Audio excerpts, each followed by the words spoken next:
学校不是 train 创业家的，学校是 train mass worker 的，其实很讽刺的。基本上你创业的东西学校都学不到。一个好的行业它应该有几个特征，第一个就是它 generate cash flow 的，第二个它是 recurring 的，第三它可以 24/7 的，再来就是它是 borderless 的。这个是一个止痛药还是这个是维他命？你在创业的过程中，如果可以卖的是止痛药，你的成功率会高很多。真正一个 solid 的 business， 你有 cash 是比有 sales 更加重要，你没有后顾之忧。找到一个对的 business model， 我觉得这个很重要。可是很多创业家，你讲他不努力吗？不是，他比任何人更加拼。可是 business model 错，越做越辛苦。你站在十字路口，一直想到底是要向左还是向右？如果两个都equally好，丢铜钱选一个吧。然后去了真的是不安，你回头你还有时间。年轻就是本钱，你越年轻 ，you have nothing to lose。本期节目由 Mambu AI 赞助播出。Mambu AI 利用先进的人工智能聊天机器人与 AI Agents， 结合落地陪跑复盘的服务模式，颠覆传统客户服务体系，协助企业实现更快速、高效、全天候的客户互动体验。欢迎来到今天的节目。John， 你能简单的跟听众介绍一下自己吗？大家好，我是 John， 我也是来自槟城，我是 Exabyte 的 founder， 也是 Exabyte 的 CEO。我是在19岁开始创业，然后不知不觉也创业了24年。已经24年了。对，2001年创业。那目前的规模大概是怎样呢？大概是300多位员工，然后业务是在东南亚、马来西亚、新加坡、印尼都有办事处，服务着大概有10多万的中小型企业、大企业等等。然后我们的产品服务主要就是我们今天叫做数字化了，从域名网站到一些云端，到 cybersecurity、AI 等等。目前已经在多少个国家了？我们的 operation 其实只有3个国家，因为今天这个云端的其实就是 borderless 嘛，我们的客户当然是每一个区域都有啦，可是主要就是马来西亚大概有 60% 的 customer， 印尼跟新加坡各自大概是一个 20% 的 customer。Revenue 的话会方便透露一下？Revenue 9位数啊，9位数上亿啊，国亿。刚才你提到你是在2001年创业，19岁那个时候你是在大学？那时候是在大学，然后一开始也是很单纯啊，就想找一些零用钱，然后either是打工或者是搞一些东西。第一次创业其实不是 Exabyte， 不是做这个hosting 或者是这个 digital。第一个创业其实是在卖电脑。卖电脑，对。因为20多年前，其实很多家庭都还没有电脑，所以很多比如说同学啊、亲戚朋友啊，都在买着第一台电脑。我也是比较早有电脑，说懂电脑，然后我懂得修理电脑，然后很多朋友要买电脑的时候就找我，可以介绍吗？然后最后我就索性卖了，反正都介绍了。对，然后就这样子开始算是创业了。然后那时候2个身份学生上课在蓝湾学院槟城，然后也是就是也是一个创业者，所以两边跑咯。然后怎么会接触到这个互联网Exabyte 这样子的后来延续的一个行业。就那时候卖电脑的时候，我读了一篇article about Michael Dell。Dell 也是差不多20多年前那个时候在美国开始的。然后 Dell 跟他的所谓的竞业同行 slightly 不一样，就是他们是开门店等等 ，right？Dell 那个时候是用 e-commerce 的方式，通过互联网的方式，然后 grow 得很快。所以我就想说，我是卖电脑的，Dell 是一个后起之秀那个时候，所以我就要跟 Dell 大哥学习嘛，所以他用 online 用 e-commerce， 所以我也应该去研究一下online e-commerce 这样子做。所以就在那个机缘跟过程中，我就发现到原来就是online 原来是这样子的，做 website 是这样子的， e-commerce 是这样子的。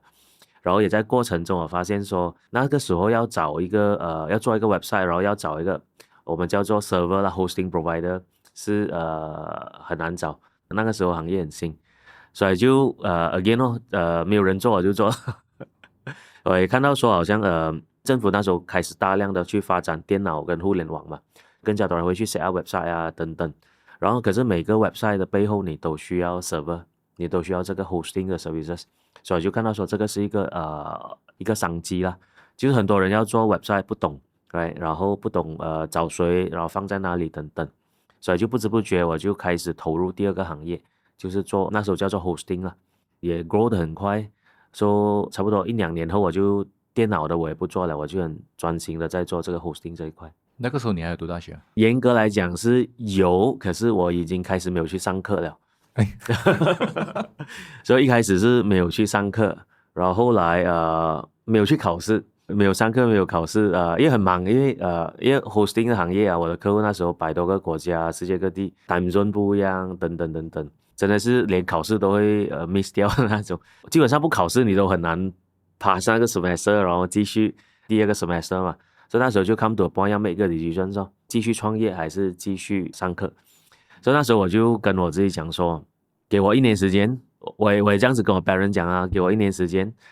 如果说我创业失败的话，嘛1年后再回去读咯，反正 college 都在那边的嘛，南曼不收我，还有其他的 college 嘛。可是如果说我等我读完4年的这个大专，4年后我的 competitor 已经是更加大了，或者是整个市场环境也不一样了，那个时间点很重要，所以那个时候就 give it a try 咯。所以我就在 actually 第2年我就没有继续读，就辍学，然后就 focus on 去创业啊。其实我跟很多创业者不同，很多创业者是先不要读书先，然后才去创业。我是在读书的过程中不小心创业，然后 grow 到一个程度，然后才 decide 说辍学。那么 after that 你辍学了出来，第2年辍学出来开始去 focus on web hosting 那边那个板块了。对。到什么时候你开始觉得你是在做这一个大项目呢？其实差不多做 hosting 的第4、第5年，我们几乎已经是那个时候应该没有说第5年，大概2005年左右的时候，我们已经是算是马来西亚最大的 hosting provider 了。05年，对，5年已经是变成马来西亚第1了，那个也差不多是20年前了。那么刚才这样听你说了 ，Exabytes 一开始就很平步青云吗？还是不是有在某一个时候你才突然突破 unlock 了某个关键才开始起飞呢？我时常这样子讲，我是一个比较乐观的人，所以我自认为都是平步青云，就蛮顺的。如果说你要 zoom in 来讲，你要去看，其实 business 一定是有各种各样的 challenges， 有起有落。可是总体你把那个时间，你把那个 timeline 拉长一点，其实它还是算是一直 grow 的。所以我觉得说这些不是什么 challenge， 这些只是正常应该会发生的。比如说好像你去运动要去 build muscle， 你肩中一定会 muscle 痛，然后你 muscle 才会 build 更加 strong 嘛。所以 business 也是一样啊。所以有些人就哎呦什么 challenges 啊，哇很大的挑战啊，要倒了什么什么，其实不是，我觉得这个只是一个过程。你从过后看回来，前面的困难可能只是小问题吧。我觉得这些都是 part of 的会发生的东西，你不要把那个问题当成是问题。你把它当成是一个 opportunity， 当成是过渡的一个 process 啊。每一个问题都是一个让你成长跟让你做得更好的一个机会。从以前到现在啦，像我们讲我们 overview 来看20年以来，你其实经历了3个阶段啦，就是0到100万，100万到1000万，1000万到亿。那么你个人觉得最难的是哪一个阶段？我觉得说不是说难不难而是我叫做 magic number。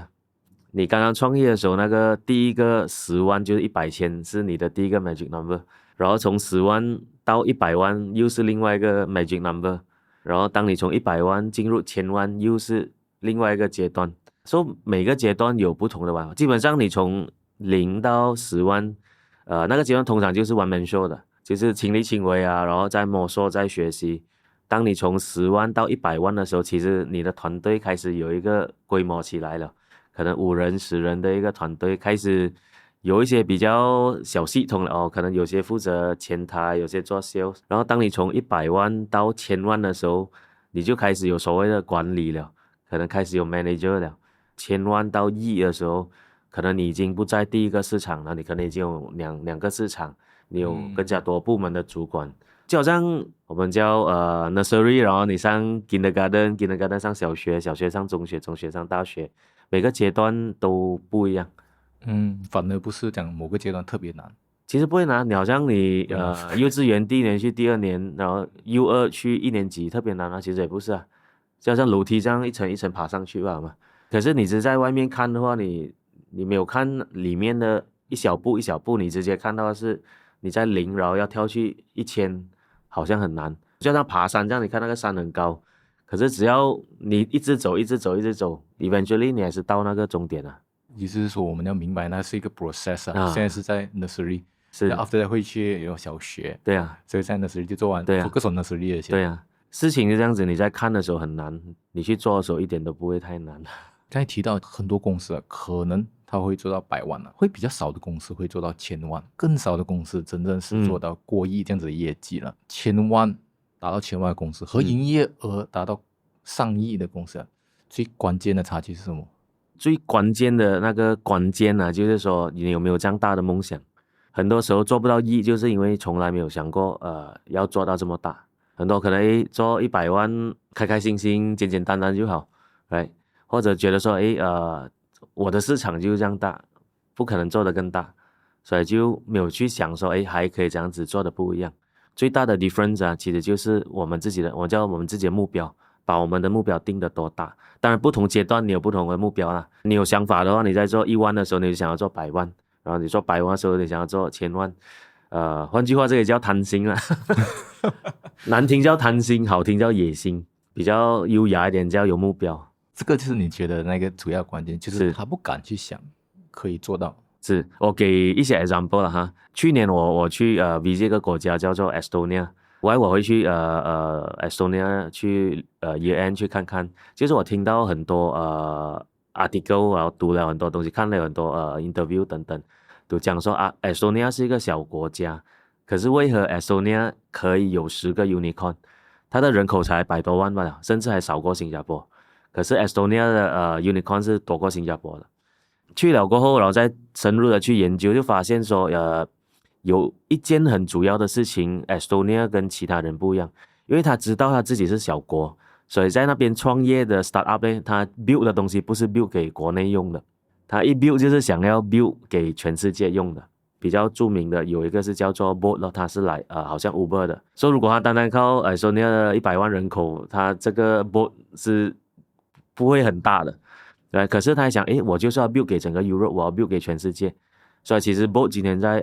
Europe 是一个甚至是还 popular 过 Uber 的一个平台。还有一个最近我们在 Google 找 currency exchange rate 你都会找到的 Wise， 其实 Wise 也是 Estonia 的一个startup，对，我也是去了才知道。所以它里面还有几个蛮不错的。所以其实就是他们一开始创业的第一天，他已经选择他要成为世界第一了。他要 build for the world。这几年我也有接触到中国，有去那边学习去参访，所以我也发现说中国企业家可以做到很大。我们这边在做几亿好像很厉害哦，那边几亿是随便丢一粒石头都可以丢到的。做得不错是做几十亿几百亿，所以我发现说那些做几十亿做几百亿的，他们也是有一个特征不一样，他们其实不是靠中国的市场来做到他的几十亿到几百亿的，他们都是做 export 的，都是做全球的。所以说其实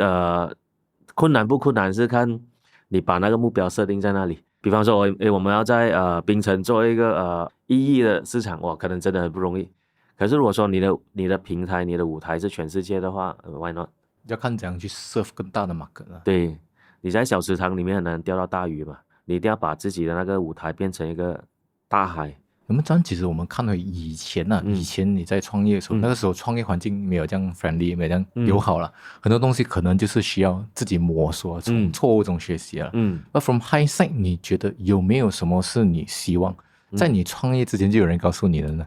那个时候就算有人告诉我们也未必听得进去，很多时候是这样子的。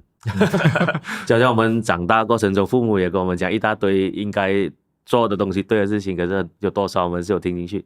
所以在一样的创业过程中，其实很多东西我们都知道这些错误不应该去犯。比如说我们讲说要专心创业不要搞这个搞那个，专心把东西做好。或者是有些人跟你讲创业你就把那个东西做好，做到世界第一，做到最大，这些东西都懂的。可是有多少人去真正的去把这个当这一码事。 Of course 其实有听过未必说会做啦哈，我们讲知道未必是做到 OK， 至少说那个当下你可能没有去理会这个事情，当你去犯了那个 mistake 或者犯了那个错误，你才知道这个东西其实对我是可以 avoid 的。 competitive 完全没有听过没有听到。当然说对的时机你听了有去做，那个效果结果可能就不一样。这个是在于如果有知道啦那现在我们看现在其实很多中小型企业或者是刚成立不久的公司，可能他们都会有一些盲区啊，就是 you don't know what you don't know 啦。对于这一些刚创业，我们讲 let's say 创业不到5年的人呢，他们最大的盲区会是什么呢？首先他可以创业5年还有债是很不错的。OK 很多创业第1年就可能一半不在了，然后可能剩下的50%，第2年又再淘汰一半，第3年又再淘汰一半，所以可以撑得过5年都不错了。当然很多时候盲区你做5年，连你还有债的话，你应该 sizable 有一定的成绩跟一个规模，但可能大部分会觉得说，你已经是做得很不错了 ，satisfied 了，开始 lose focus 了，开始这个也想做，手头上可能有赚一些钱，那个也想做，这个也想做，或者是有些不小心5年 OK grow 起来，可是那时候头5年 grow 起来可能是靠一点点的运气，或者是那时候的 market， 可是他未来5年这样子继续 grow 大，他是没有一套方法的，这个也是一个问题，或者是他已经觉得市场已经是饱和了，他已经没有东西也做了，他就停在那边，很多时候就是这些 mistake 啊。就可能他是因为 MCO 这样子的 timing 做起来，but after that 怎么办呢？就是你讲他是可能靠运气，对，就他怎样去继续冲接下来的几年，所以那个就要靠实力咯，然后实力是这样子来，实力就从学习、从经验、从磨练出来。像你提到的这一个实力啦，实力 from 可能经验，可能 from 一些你在做的时候你的认知上的一些突破了，那么对于很多刚起步的年轻人，他们也是会觉得，哎呀，我自己认知不足啊，我不知道要从哪里去开始。你认为呢？如果说要提升商业认知的话，最有效的方法是什么呢？学习哦。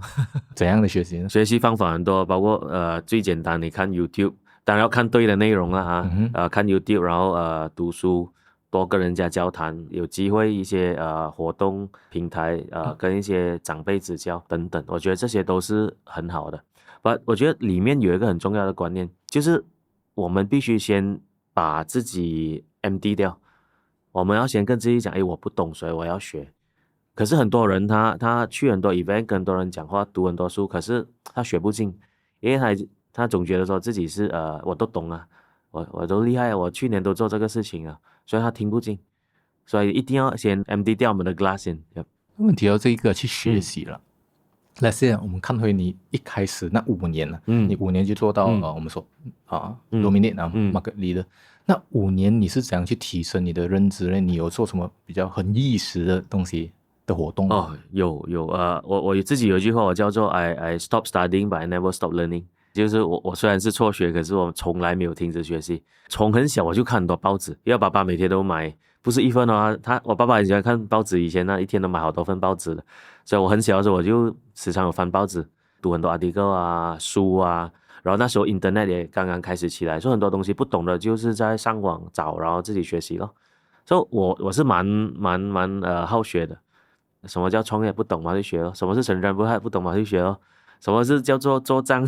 不懂嘛自己去找资料咯，不懂去问人咯，英文不好嘛是去上英文课咯，然后不懂的企业管理嘛去找相关的这个内容或者相关的培训咯，更多去 reflect on 自己不会什么东西，然后去找方法，对，去 pick up 那个 knowledge， 对，就觉得自己还可以做的。我时常会很好奇，这些大公司大企业怎么可以做得这样好？就从一开始外卖聊可以这样成功然后去发现原来他是这样子，他是靠互联网，好像李嘉诚这样子的大人物，他是这样子做到亚洲首富等等等等，所以我很喜欢去读这些自传去发现说他们的这个起家的过程等等你叫我读那种很 theoretical 的那种管理什么那个我翻5页我就打瞌睡这样我觉得你刚才提到一个很好。很多人他会觉得他自己有一个屏障，我不懂从哪里开始，也不是讲没有地方开始就是你要先保持好奇心，比如得要怎样做到，或者 exercise 怎样做到，然后去阅读，其实网上有很多资料，对，他不是讲没有地方开始，没必要多一点好奇心，然后也要 sensitive 那个 sense 然后一直要觉得说好像 Steve Jobs 讲的 always stay hungry 嘛，就觉得还可以这样子做得更好。而且科技很好玩，就是说它每过几年就有一个新的一个科技潮来，所以我们就要很 sensitive to 每一轮的科技潮，去 sense 到什么来着了。对，因为通常一有什么 trend 媒体也好，或者是互联网等等，大家都会去炒啊、去讲啊等等。然后我们就要 make 那个 judgment 说适合不适合跟我们有什么关系。比方说一开始就是互联网啊，那时候雅虎，然后后起之秀 Google 来就开始这样子发展，然后到有一轮的时候是 crypto、Bitcoin、Web 3.0，这一波我们就觉得好像跟我们没有直接关系。大概去懂，可是我们没有去动 ，right？ 然后后来又比如说 e-commerce 啊，e-commerce 有关系，因为很多客户他有了网站，他要卖东西 ，right？ 所以 e-commerce 就 make sense。也是那个过程中，我们就一起跟 Clarence 一起 co-founder Easy Parcel， 然后还有另外一个founder 在 KL 的，我们就放out Easy Store。然后在过后就所谓的 cloud 的 era， 然后很多东西从 server 变成去 cloud， 然后我们也开始投入做这个 cloud 的部分。近几年就是 digital transformation。近2年 AI， 所以每一波我们其实都是有 follow， 跟着不断的去提升我们自己的，包括说 knowledge 啦，我们的 service 啦等等。那其实每一波的趋势都会有不同的商机，所以如果我们总结一下刚才提到，就是你要抱着那个好奇心大量的去阅读的同时，去 sensitive to 去 notice 有什么 trend， 对，要去判断是不是适合自己，是不是 relevant 对，不然的话很容易被 distract。哇，这个也很好玩，这个也很interesting， 然后每样都盲目的投入，就散了，就 lose focus 了。就像刚才你提到的是，在不同的波的时候，比如 e-commerce 来的时候，就开始有比较有 Easy Parcel， 有 Easy Store， 逐渐去着重整个体系了。对，因为我们要问回这个跟我自己的主业就是我的 main business 有什么关系。然后如果说我没有再去 follow 这个新的 trend 的话，我会不会obsolete 掉？可能我可以一个 generation 不去理它，但如果连续2代的这个科技潮我都不理它的话，我会不会去就那个 gap 越来越大？简单来讲，就好像你的手机可能可以1代的 software 不 update， 可是你2代不 update， 很多功能都用不到。那么刚才你就提到一个是在于这一波这2年可能是 AI 了，在 Exabyte 这一波上你们会做这样的一些 adjustment 吗？我们觉得说 AI 是一个新的赛道跟新的 opportunity 给我们。另外一方面就是如果我们公司我们团队不 embrace AI 的话，搞不好我们都会被 AI 取代。所以 AI 一进来我们就开始 put in 很多 effort， 首先要去了解它到底是什么，然后这个是真的吗？因为有时候很多这些 trend bubble 来的，讲一下然后就来得快去得快。Right， so AI 我们就去 find out 这个东西是真的，它 make sense， 它有用的，然后我们就开始internal 这样子 implement， 这样去善用。不懂的话就是找学习去上课找 material甚至 internal 我们做一些好像 internal sharing 等等，逼自己去接触，有时甚至你要去找1-2个 project。这次我们发现AI 真的是很 powerful， 而且它可以做到的东西真的是太多，就好像我们在20年前看 Iron Man 的场景，今天的 AI 其实都可以做得到。看外国 trend 好像阿里巴巴 Exabyte 你们跟阿里巴巴算是很密切的一个合作， Amazon 也是有。是，那么 Exabyte 现在在这一波 AI 里面，其实你们的 implementation 大概是怎样了呢？各层各面都有，包括说今年呢我们把2025年 declare 成我们 Exabyte 自己的 AI 年，包括说有一系列的AI 产品把这个是secondary。更重要是我们内部set一个指标，我们要把内部的20% 的 workload 由 AI 来取代。我这边的关键的 statement 是说 workload 由 AI 来取代，而不是 headcount 由 AI 来取代。里面的底层逻辑就是说，现在请人也不容易，所以我必须把那些比较简单的 low value 的工作让 AI 去取代它，然后把我的 talent 提升起来，做一些更加value add 的事情。这样子的话就 win-win 嘛 ，right？ 一方面我解决了请人的问题，一方面我把效率提升，然后AI 也可以是更加有效率，主要是在效率那边的。对，刚才你提到的20%那个是今年的 goal。对，所以我们就把每一个岗位日常可能他 top 10每天都要用到或者做到的工作列出来做一个 mapping， 然后我们去 identify 说里面哪一些日常的每一个岗位的工作是可以被 AI 化或者自动化的。然后我们就开始去做那个 conversion 来说 finance accounting 很传统的就你有一堆的 receipt， 然后你要用 finance clerk 还是什么 manually 去看，right？ 基本上这个今天用 AI 它是可以用一些科技自动去 detect 那个 receipt， 然后了解内容，自动做那个 reconciliation 的。我们讲说 HR 每次招聘就会收到一堆的 CV， 传统也是一张一张用人去看的，所以那个过程很慢。基本上又可以 build 一个 AI agent， 它自动去读这些 CV， 然后把我们要的东西 versus CV 有的内容做一个 matching filter 出来，它至少可以省下70-80% 的一个时间。然后还有很多包括说正常我们懂就是文案生成啊等等等等咯。Right， 最近我们在研究就是我可以做一个sales coach， 我 create 自己的一个 GPT， 我把它定位成一个 sales coach， 基本上就跟他讲说，我现在要 train 新的 sales person，right， 要他们有这些功能力，比如说懂得介绍产品啊，懂得做 objection handling 啊等等等等，然后我要测试他们对我们自己的产品的 knowledge， 然后这些产品资料去我的网站拿，然后每次测试完帮我打分，他答案不好的话你帮我教他，所以不到5分钟这些指令他就帮我弄一个coach 的 GPT 出来， sales coach 的 GPT，right， 所以用这个过程去 train 新人真的是省的应该不止80%， 可能 anytime 99% 都在那边。像 Exabyte 其实在这方面算是 adopt 得很快，像今年2025年已经是 20% 了，我接下来可能更快。By end of the year 是 20% 啊，因为我知道说也不可能说按一个 button 就完成，它很多其实不是技术上的障碍，它是人的障碍，因为你就是习惯，比如说你跟 finance 讲，他就讲习惯我要一张一张看，科技看用 AI 来看准嘛，会出问题嘛，我的 auditor 可以接受嘛，他们会有很多这个 comfort zone 的疑虑啊，或者是 HR 讲 OK 吗？我用 AI 来帮我选人可以吗？ Maybe 也是要看那个 leader 的 decision， 就是我们决定了接下来就是往这个方向发展，是好像阿里巴巴或者好像 Exabyte， 然后下面呢他就必须要去 adapt to 这个新的东西。对，尤其是这些属于比较 revolutionary 的一些技术上的换代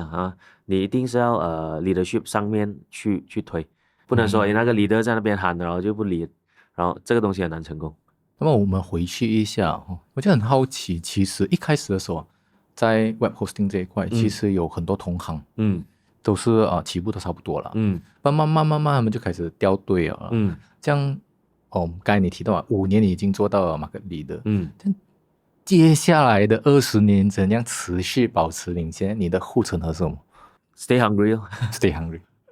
所以护城河就是说你要 stay， 因为你如果 completion 的话，就是说你满足现状的话，你就OK 了，就 OK 了，放着我要去做其他事情了，我去游山玩水了。这样子的话，那个企业到了那个阶段一定是 stagnant 的，又或者是说到了那个时候我们没有继续的去提升我们自己的能力 right， 包括技术等等，一定会被后起之秀追上来 right， 所以我们时常保持 stay hungry。然后这个心态由我 as a company 的 leader 是很重要，我必须是 stay hungry， 我下面的人才不会饱如果我很饱的话，下面的人也会跟着很饱，就 leader eat last 啊。对，所以我们一定是要不断的去innovate， 不断的去disrupt 我们自己。我们时常也是有一句内部的话，就是说 we are the one to disrupt instead of to be disrupted，就是我们去 disrupt 自己 disrupt 别人，好过我们被外面 disrupt 我们。就像 iPhone， 如果他觉得他的 iPhone 15已经很好了，他就永远不会出16、17、18，然后很快的就一定是被对手超越嘛。其实现实都一样，好像你们做内容也是一样，每天一直在想这样子做一些更加不一样的内容，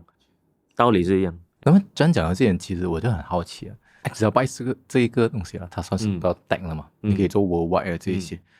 这样会不会其实 cash flow 是你们的一个优势呢？让你们可以去拓展更多。答案是肯定咯 right， 而且 why 我会选择hosting 这个行业 versus 我的第一次创业是卖电脑。其实机缘巧合，那个时候就是读到一篇 article about 一个好的行业它应该有几个特征，第一个就是它是 cash flow 的，它 generate cash flow 的。第二个就是说它是 recurring 的， recurring 就好像 membership 这样子，每个月还是每年客户会给我钱的。第三，它可以 24/7 的。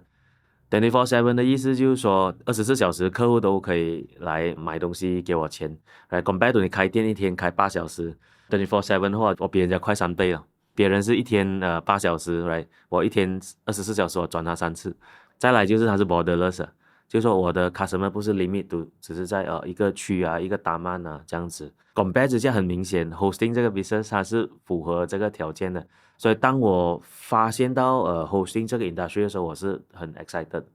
然后也很相信啊这个的potential 跟前景咯。所以就这样子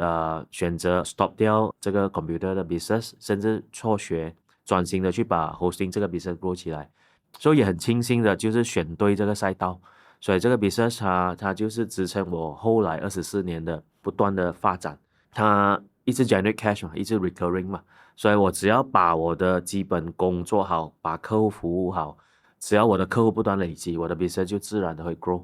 它不像一些行业它是很 project 的，然后可能我那个 project 很 exciting 几百万，可是那个 project 完了，我又要再找一个新的 project 从零开始，这种我觉得有一些辛苦。或者是有些我们叫比较retail 的 business， 你每天要坐在那边等人家走过进来，你 control 不到的 right， 这种我觉得也是会比较辛苦。所以我很喜欢这种 recurring nature 的 business， 包括说后来创业或者后来的一些 venture 都是有同样的这个特征 ，Easy Parcel 啊 ，Easy Store 啊等等，就是都可以做 worldwide 24/7，对。recurring， 然后系统去跑的 system technology 去跑的，所以我不用很 rely on 人，这样自然的一个margin 就起来了。Of course 你要 manage invest 对的东西啦，有时候这些条件都有，可是未必有 margin 呢，可能 cost 没有做好，或者是一些其他的因素。那么 John， 我们聊一聊一些关于你个人呢，因为很多人说就创业是变强的一个最快的途径啊，因为 School of Hard Knocks 嘛，撞墙来就学得比较快一点。那么对你来说，你在创业的路上，你有没有领悟到一些东西，你是觉得学校学不到的吗？太多了，基本上你创业的东西学校都学不到的。比方说你觉得其实很讽刺的，对不对？学校有教你这样子 set up 一个 Sdn Bhd 吗？从来没有的。可是我们读的是什么 business administration 啊，工商管理啊，也没有。你要创业第一个动作就是 set up 一间公司，可是学校从来没有跟你讲这样子 set up 公司的。或者说我们做技术做网站的，学校从来没有跟我们讲说他会教我们 programming， 可是他没有教我们说你写出来的 code 要放在那里，要这样子做你的 server 啊等等default 都没有的。所以其实很多东西学校是没有 cover 的。maybe 不一定对啦，学校不是 train 创业家的，学校是 train mass worker 的，所以它的方向不一样。比方说不是劝老板 right， 所以你就不用懂得这样子去 sell 一个公司，他是劝你出来都帮某个企业打工，所以创业公司不用理了嘛，因为老板已经 sell 好了嘛，你要知道的是里面管理的一些东西。那比如说你有领悟到什么是你觉得比较深刻的吗？最重要我觉得cash is king 这句话咯。again 你在 MBA 工商管理还是你的degree， 从来没有一个 chapter 跟你讲 cash is king 的。对吧？是，所以很多 business 尤其是在今天还做得很不错的，他们一定深刻的体会到现金流在企业是一个很重要，往往这个是致命伤。如果说现金流掌握不好，给一个 example 这个也是之前的一个 mentor 教我的，有很多 business 它有 sales， 可是有 sales 不代表有现金流，意思就是说可能卖一个产品出去，可是很多做生意喜欢放账嘛，30天啊60天啊，所以 sales 是有，甚至是在 account 里面他已经 record 这个是一笔交易了，有收入有 margin， 可是客户还没有给钱哦，就是说他 cash 还没有进来。所以真正一个 solid 的 business， 你有 cash 是比有 sales 更加重要。甚至有 sales 还有什么问题，就说你东西卖出去了嘛，你要还 supplier， 可是你 cash 还没有进来，就变成说一边你可能有 sales 有 margin， 你要开始被 tax， 一边要还 supplier 的钱，然后cash 没有进来，我这个是这样子的，就自己要先自己的 pocket 拿出来垫咯。所以如果说那个周转没有处理好的话，很快就进入一个 negative cash flow 的 situation。这个确实是会影响很多在你接下来的 decision 上。对，因为你 cash 充足，你就比较敢做更加多事情，你没有后顾之忧或者你敢去扩展，或者你可以投资更好的一些设备啊、服务啊给客户。你有足够的 cash， 你有现金，你还可以投入更加多的营销，把那个market reach out 更大一点。You ready to 去 take up any opportunity 了？对。那么 John 从以前到现在，我发现了你不是起来又 drop 起来又 drop，一直都是保持平步青云了。这一路上以来一直保持领先，你觉得了？你在这个部分扮演的角色，你最大的优势是什么？不断突破咯就是我觉得首先应该是说 focus 啊，就是专注啊。那时候我们也跟自己讲，我只做一件事情，就是 hosting， 所以我一定要把那个做得最好，做得最大，因为我已经没有另外一件事情可以做了，所以我那个东西做不好，我就什么都没有了。所以用这个来不断提醒自己去专注了。当然说后来我们又延伸说一些好像 e-commerce 好像1G8Sell Store 啊等等，那个是当我们把第一件事情做得很好过后，然后才延伸我们叫做第2曲线，甚至今天有第3曲线第4曲线。所以 focus 是一件事情，因为你 focus 你就可以不断的去 improve， 不断的去避免，就像你驾车很专心，你出错的机会就很难嘛。可是你又驾车又要看手机又要听音乐又要等等等等，你出错的展车是不是很高？甚至有危险在前面你都可能不会pay attention，因为你把 energy 放在其他地方。所以 business 也是一样，你专心，你少出错，你就是可以人家 grow 得更快。别人犯错的话或者出错，他就要停下来，比如说他出错tire破了，他就要停下来修理tire换tire，就好像 F1 这样子，对不对？他没有技术的问题，他的车就一直冲，可是他要停下来换轮胎啊什么什么什么，每停一次就是慢下来。这个算是一个我们讲说长跑啊 ，let's say 了你在marathon，如果你不需要很快，你没有停下来，可能人家踢到石头啊，或者是拉到脚啊，或者是看旁边啊，不然你就 keep 着走 avoid 那一些停顿的时候，我们叫做斗长命啊，斗长你只要不死就是赢。那么其实就是在于那个 focus 那一块，when focus 的时候，你就也是无时无刻一直在想着怎样把这件事情去做好，做到极致了，不会去 distract。当然你少 focus 这个事情讲很容易，可是也是最难做的事情啊，因为很多时候很多 distraction 的，比如说每天都会有很多人找我们可以合作吗？我这个产品不错，你要代理吗？等等等等，很多 right 或者很多各种各样的诱惑啊，要不要再进入新的市场啊？要不要这个那个？所以as a 企业家，你一定要很清楚知道说自己要干嘛，我们的目标在哪里，哪一些东西是我们应该做，哪一些东西是要学会 say no， 这个也是另外一个东西。很多时候我们不懂得学 say no， 这个也要学，因为不好意思拒绝人家要 meeting， 我也答应，所以很多时候这个都是 distraction。我也过了一段时间才开始学到这个东西，learn to say no。所以我觉得这点很好，在于那个 clarity 那边，你 always 都很清楚啊，一直都很 aware， 很足够 clarity 去 stay focus， 而且从一开始就 stay focus。是。我给一个 example 啊，比方说每次因为很多活动嘛，尤其是在 KL conference 啊等等等等 right， 或者是 KL 一大堆的电台，时常会邀请说可以来采访吗？可以 interview 吗？如果说我 default 每一个都答应的话，我就很多时候一直被 disrupt from 我的focus switch 我的 work， 然后下去 KL 做采访， right， 来回就整天不见掉了。Of course 没有错啦，就是我帮 company build 那个 branding 嘛。所以就到了有个时候，我要开始学 say no， 必须是刚好那个时间是啱的 timing 是对的啊，我去 KL， 但我就顺便去做那个采访，可是今天我知道我还有其他的 priority 要先处理，这个好像这个采访很重要，因为它可以分享到，可能可以 inspire 到一些人，也是很重要。可是我们要排时间哦。就是说我不是一下子就跳进去把这个东西放成第一这样子，这个有点像是 Seven Habits， 对 priority right， 做最重要的事情先。那么这样我们聊一聊啦，如果我们回到了19岁创业那一天的 day one 啊，其实一开始你有想过会做到今天这样的成绩吗？答案是没有啊，没有，一开始就打算赚零用钱嘛，好吗？挨得去打工 part time， 或者是懂得修理电脑，就从修理电脑赚零用钱，那时候要怎么赚零用钱？就是拍拖咯，需要用到钱。老婆在这边。OK， 所以可以这样，因为是那个时候到现在啊，对，那时候拍拖 ，of course， 我的前女友就是我现在的老婆了。focus 重要性。对。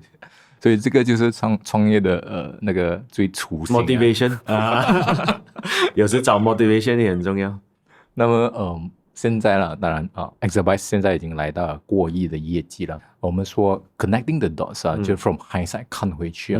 其实你觉得你做过最关键、影响最大的决定是什么呢？有几件事情是我们做对的，所以可以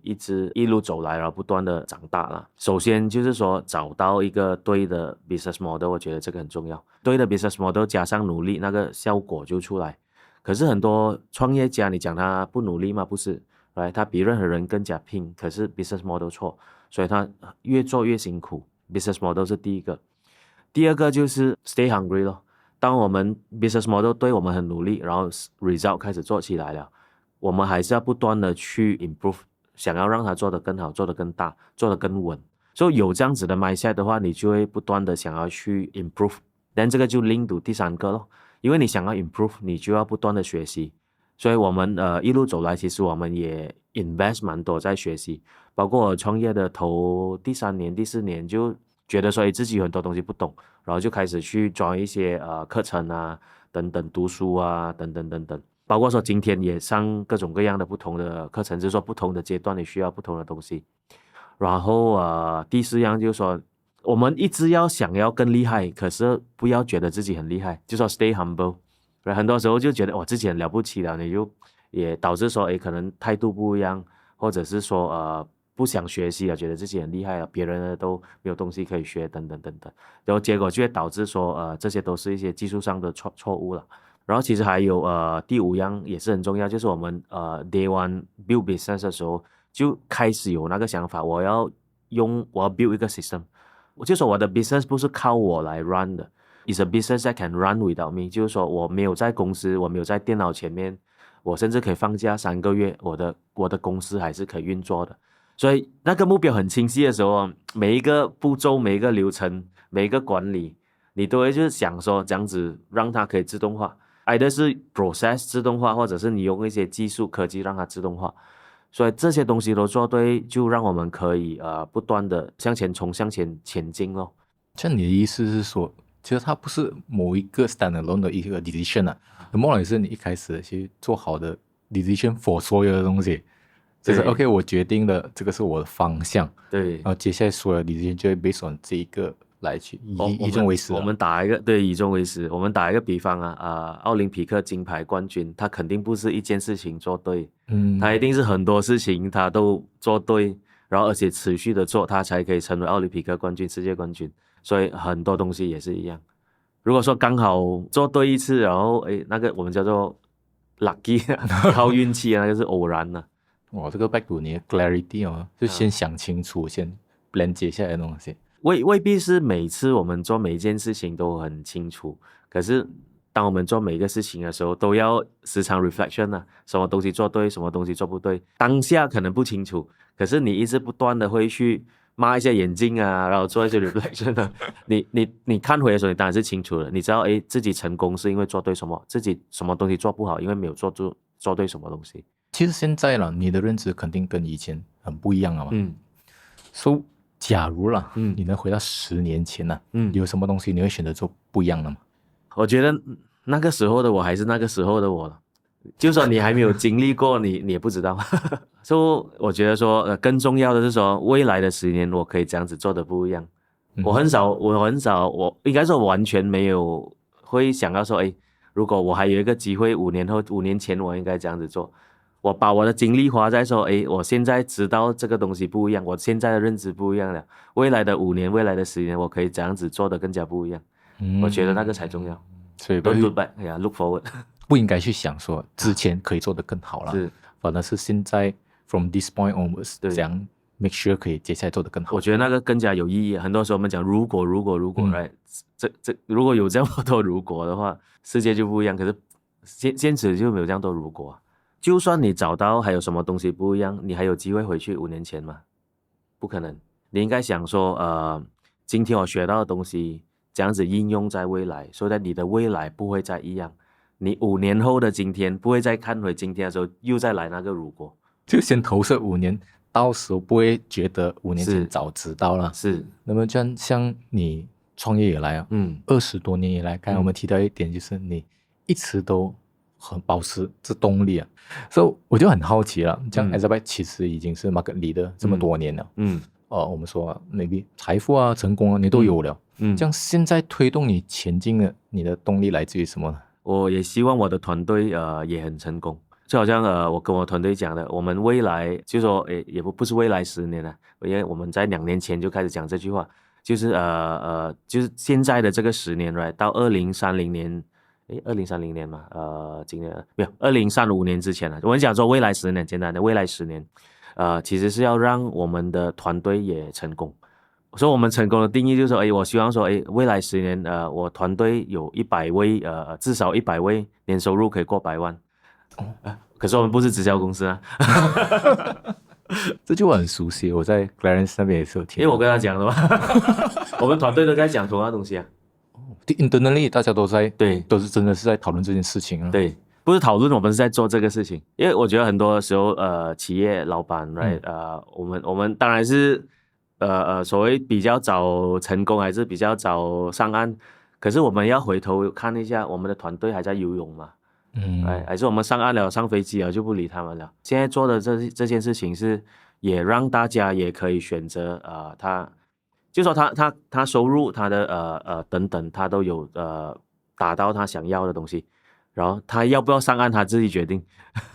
就说他还要不要继续做工，还是他可以换一个不同的 role。Right， 他有那个财富自由，他可以选择 ，right， 他可以继续做，或者是他可以 take 个 back seat， 让更加年轻的后起之秀再 take 那个 role， 这个是我们现在做这个事情。就是你们上岸，你们 make sure 讲说跟你们一起打拼的团队，大家都有一起成功。对啊，还有我们后面的第2代员工、第3代员工、第4代员工啊，还有很多后起之秀在后面呢。那么像前面我们有提到啊，就是你一直都是在做海量的阅读。很多东西都是在自己去探索、去学习。那么说到看书这件事情，有没有什么书是你觉得对你帮助很大，你想推荐给年轻人的吗？就讲说最近看的书，因为我看的书很多，从小到大都看很多书，也看了不少漫画。OK， 最近看的书我一直在推荐的就是一本杜拜的这个领导的一个自传，它叫做 Shade CEO。就是他把杜拜 right 从以前没有人懂的地方，从一个沙漠这样子发展成一个今天这么繁荣、这样未来感的一个城市的，他是那个幕后推手。这本书叫做 Shade CEO，Shade 是他的名字啊。他的内容主要是说，他这个领导人很不一样。因为一般国家的领导人都是就是一般 politic 的方式来入一个国家，或者是你是一个王族的话，你就王族的方式来。可是Shade 他本身也是算是一个酋长的家族，可是他 run Dubai， 他是好像 run 一个 enterprise 这样子，所以让Dubai 可以很快速的发展起来。这本书我很highly recommend， 对，而且很好读，好像读自传这样子。讲到读书，其实我们公司也是有读书会，我们差不多去年就开始有这个读书会的这样的一个习惯了。我们刚刚读完这本书。可是讲到企业读书会，可是有很多啦，它是有形式了这团队其实没有很想要啊。这样在你们这里怎样去implement 那个 culture，让他们有这样子的思维呢？当然我也做不到说整个公司300个员工都想要跟做这个事情，所以我们是开始推在主管，就是我的 direct reporting， 然后现在我们推到第2层，所以大概Exabyte 来讲300人里面可能80人都有在做的这个读书会。那么我们看很多时候我们讲要看书啊，或者是 sometimes 我们听 podcast 啊，或者是可能来自一个交流，可能就会有一些 idea spark 到。那么这样对你来说了，这一路走来有没有某一个建议啊，是你觉得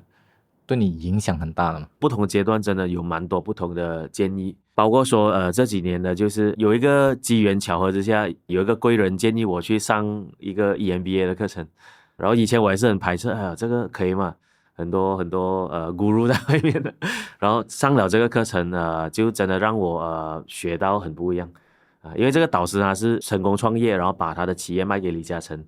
然后跟李嘉诚打工6年，然后他本身也是创业家，所以在这个他过去30多年20-30年应该30多年吧，他累积了很多经验，然后也包括说跟李嘉诚打工了6年， ，right？ 他看到人家亚洲华人首富，right？ 这样子管理公司团队等等，然后变成一套体系，所以我觉得这个是这1-2年收获最多的其中一件事情。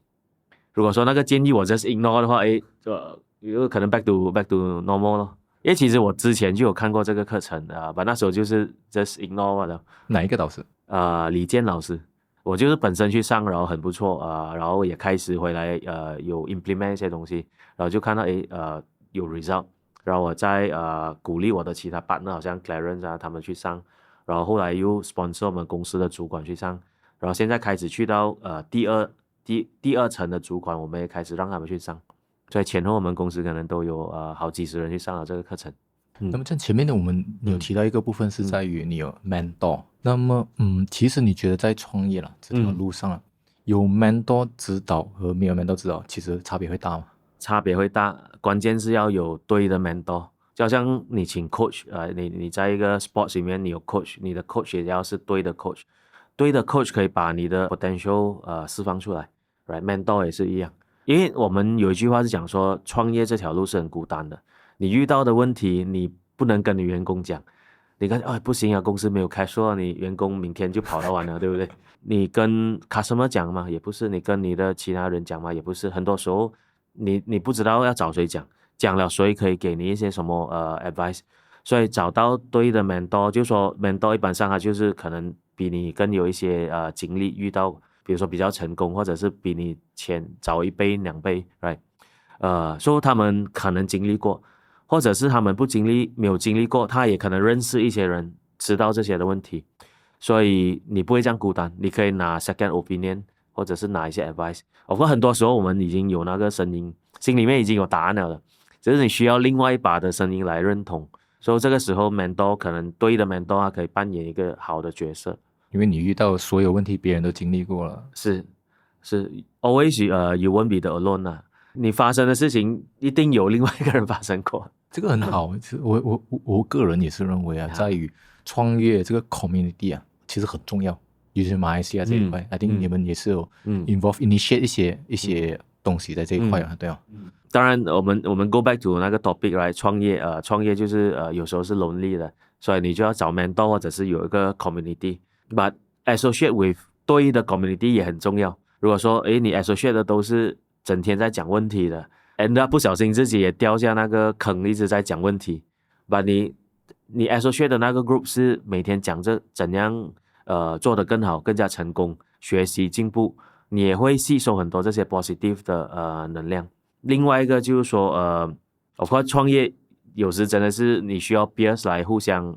share idea bounce idea 啦，然后有时平台也是很重要，因为平台是 networking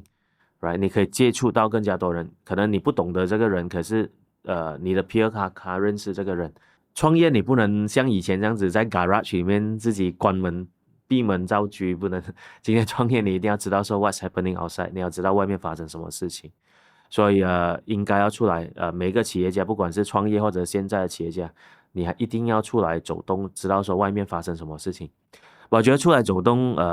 也包括说不能只是 among entrepreneur 创业家，你要出来走动去见你的客户，因为更重要的是在客户端。其实有很多正在收听的一些年轻人可能他们正在思考着怎样去往怎样的一个方向去创业，或者怎样去 pivot 他们的 business 从你的观察来看你有没有发现比如说马来西亚创业环境有没有哪一些市场的需求或者缺口是还没有被满足到，或者是很少人注意到的吗？如果我们仔细的去观察的话不管任何地方任何时间点，你总会有没有被满足的需求的。所以他 go back to 几个 principle， 首先年轻人不要因为创业而创业，很多时候就是掉进这个坑，因为想要做老板想要创业就因为想要创业就创业，结果就做的东西是市场没有需求的，或者是不是自己擅长的，这个是第一点。第二点呢我就有一个因为时常也会遇到这个问题，所以我有一个比喻啦，就是说这个是一个止痛药还是这个是维他命。OK， 你在创业的过程中呢，你如果可以卖的是止痛药，你的成功率会高很多，容易一点。止痛药意思就是说市场上已经有这个痛点了，而且你去 validate 就是说不止这个一个人有这个痛点，是很多人大部分人都有这个痛点，所以你有办法做这个止痛药出来，你就有市场。Vitamin 的意思就是说，哎，你今天完全没有头痛啊，可是我跟你讲，哎，你开始吃我的 Vitamin， 你就永远不会头痛，还是未来不会头痛？你就想，哎呀，我都没有头痛，我干嘛要吃这个 Vitamin？ right？ 所以变成说你要很多 effort 去卖这个 solution。所以很简单，就是说你想要创业的时候，你就是validate 你现在的这个所谓的你的 idea 是 vitamin 还是止痛药。所以我用我自己的 example 来讲啊，当初我会首先第一个创业卖电脑嘛，一开始就是我自己用电脑，然后我的电脑坏，我要自己去找人来修理，然后修理了几次过后，我就站在旁边看，旁边学。慢慢我就会，然后我就发现，哎，我身边也是很多人电脑也会间中会坏，right？ 比如说中毒啊什么之类的，或者是说，哎，中间也亲朋戚友他们买第一台电脑，他有那个痛点，不懂跟谁买什么 specs， 所以这个是一个 problems 啊，所以我懂得 solve 那个问题，我就有那个止痛药。然后后来我想要做网站嘛，我自己在那个做网站的过程中就发现哇很头痛，没有一个 provider。right？ 或者不懂得怎么开始，然后我就去开始研究这样子去解决那个问题，所以不小心我研究了，就等于说我做了那个止痛药出来，我在 validate 其他人有没有这个需求，所以答案是有。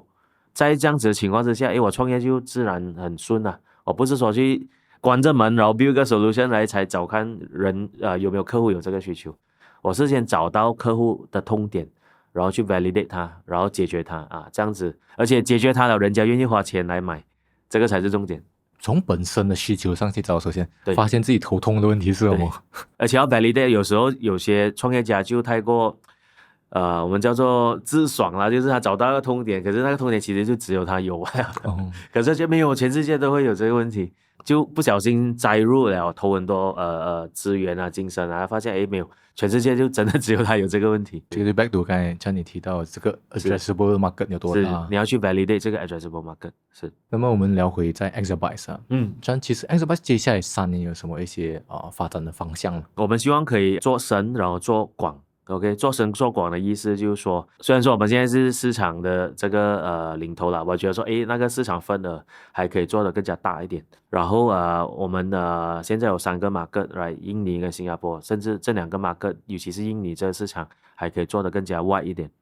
做深就是说很多人知道 Exabytes 是因为 domain 的 hosting， 可是今天我们提供的东西也不只是单 domain 跟website hosting。我们也可以做很多这所谓的 AI 的方案，我们可以做这个 cyber security， 我们可以做这个 enterprise cloud 等等，所以很多客户我们就开始往下做深，就是说客户我们 as 他的一个 one stop solution provider。那么今天如果一个年轻人刚起步一个年轻人他来找你他讲他希望有一天可以做到好像你这样子的成绩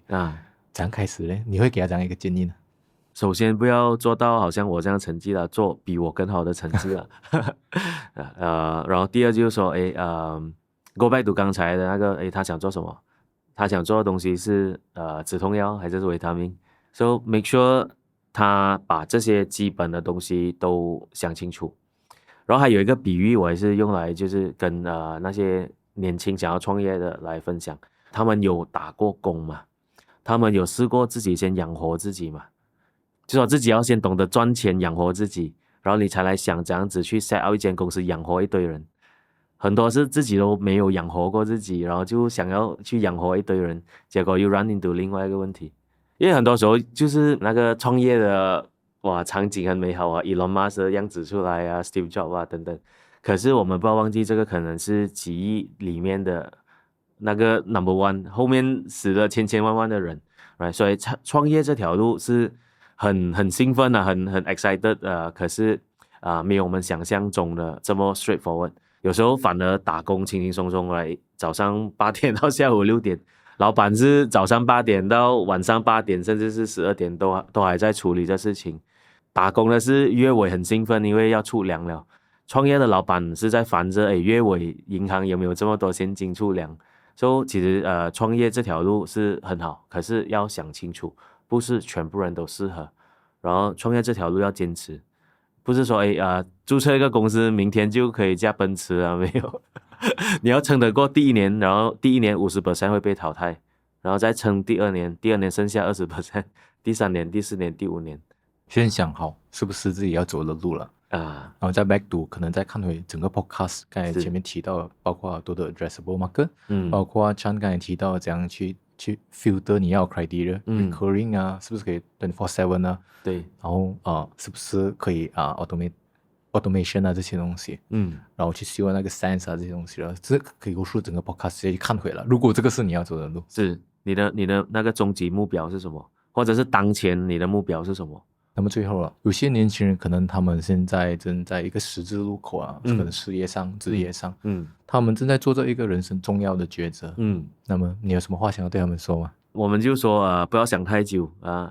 ，2选1，快去快回。就是说，你需要你站在十字路口，一直想到底是要向左还是向右，或者不小心去了左，不对，我又想去右，结果在那边徘徊，结果不上不下，不前不进。搞清楚到底自己想要什么，选其中一个。如果2个都equally好，丢铜钱选一个吧。然后去了真的是不啱，你回头你还有时间。年轻就是本钱，你越年轻 you have nothing to lose， right？ 你不要等到你想了太久，40岁才要创业，50岁才要创业。那时候你是要拿着你的公积金来创业